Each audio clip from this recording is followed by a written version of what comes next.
महूच्या मातीमध्ये जन्मला एक मुलगा, ज्याच्या वाट्याला पाक नव्हता. भेदभाव, अपमान आणि वेगळेपणा हे सगळं सहन करत त्यानं एकच शस्त्र उचललं, ज्ञान. परदेशी विद्यापीठातून घडले ते विचार, ज्यांनी भारताच्या भविष्यासाठी एक नवा प्रकाश पेटवला. महाडचं पाणी असो की मंदिरातील देव, हक्कासाठीचा आवाज पहिल्यांदाच इतका निर्भय होईल. आणि मग भारताला मिळालं एक नवं शस्त्र, संविधान.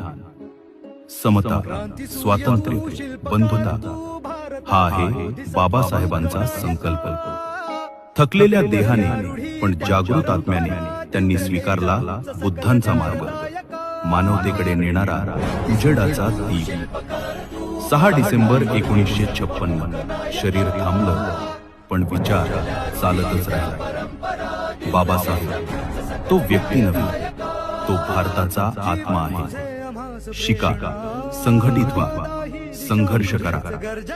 जय भीम. भीमराया माझा भीमराया.